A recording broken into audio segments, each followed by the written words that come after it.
Hello, my name is Paul Jarzembowski, and I work for the United States Conference of Catholic Bishops. My role is to assist the body of bishops in their work with youth and young adults. I'd like to take a few moments to share 5 things that have been helpful for me, a European American working in youth and young adult ministries, to better understand the Fifth Encuentro, an initiative called for by the bishops of the Church, and in a special way for the Hispanic Latino community. So first, let me say that it has been helpful for me to understand that this is not an event or even a series of events, but it's a process, and process requires patience. While it is in my nature to want things to be fast, the Encuentro process challenges me to slow down and listen, to be in relationship with others along the way, and to remember that good things come to those who wait. In a sense, by looking at the word itself, encuentro, we realize something is different. This word, which means encounter, reminds us that engaging and accompanying others is not something that is here and gone, but rather it is an ongoing journey. It's almost like a pilgrimage.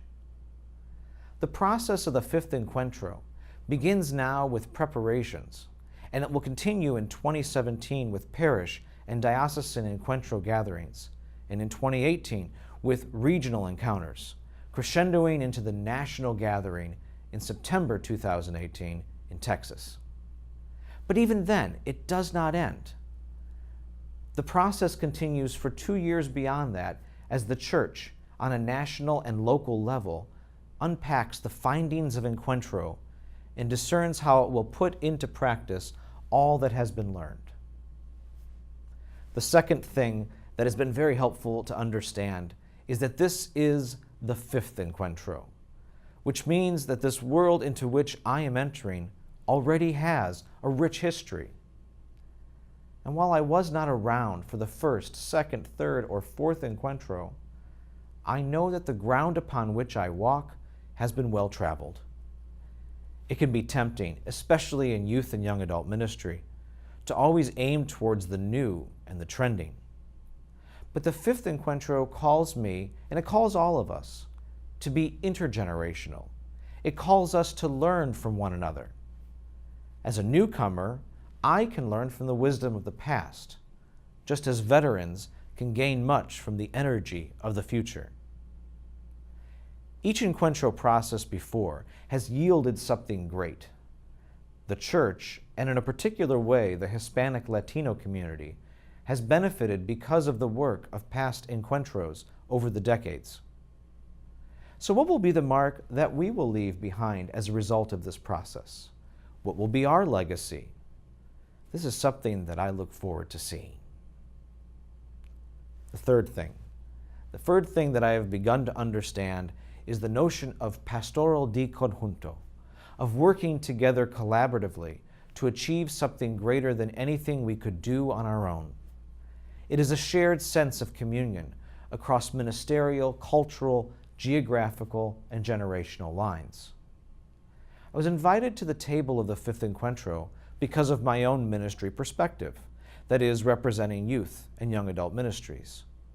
This is what I bring to the table. On a very practical note, I have been working with youth ministry leaders and young adult ministry leaders in raising the issue of Encuentro with them, explaining it in terms that they might understand. We have looked at our own calendar of activities for the next several years for youth and young adult ministries and found ways in which our planning might be able to connect with or complement the work of Encuentro. Your context, like mine, is so very important to the conversation. You bring the unique ministerial perspective of your ministry and your experiences to the table. And if the Fifth Encuentro is to be a moment for the entire Church, then everyone's voice is necessary, and everyone's experience is part of the process in one way or another. Related to pastoral di conjunto, a fourth lesson for me has been the value of listening. Not only do I bring my youth and young adult ministry experiences, but I also bring in my cultural reality as a European American to the table. And because my Spanish is not as good as it ought to be, the Encuentro process has taught me to listen more than to speak. In a way, I have felt like an immigrant, a wanderer, or a pilgrim in an unfamiliar land. When I go to Encuentro meetings, I am not in the majority. And there are many times all I can do is sit and listen. And what a blessing that has been. It gives me a brief glimpse, a moment of solidarity with those who have to experience this feeling all the time in our culture and in our church. And with so many different people, cultural families, organizations, and networks, and so many lived experiences of the faith that are coming together for Encuentro, humble listening is so very important. Collaborating beyond oneself can be challenging, but it causes us to stretch. And because of that, the fifth Encuentro has allowed me to become a better minister, a better leader, even a better Catholic. And perhaps this process will do that for you as well. Finally, this process has reaffirmed the vital importance of the work that we do with youth and young adults.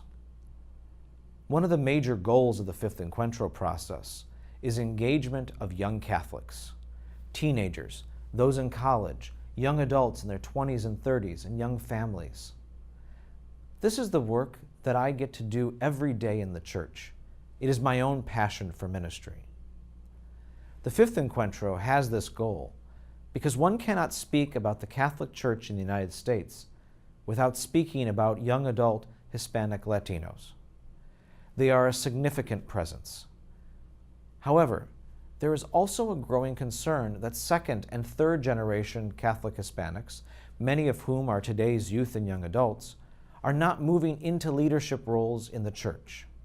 And even more, they are detaching from the practice of the faith. Therefore, the concerns of young people must rise to the forefront. This is why I am so passionately involved with the fifth Encuentro, because these issues are not just Hispanic issues. They are issues for the entire church. The European, African, Asian, and Native American cultural families in the United States are also experiencing this disconnection. And so here I am. I'm ready to work with the Encuentro team to collaboratively and collectively look at our realities and see how we can together move the conversation forward. I pray that you too may more readily engage in this process now and into the future.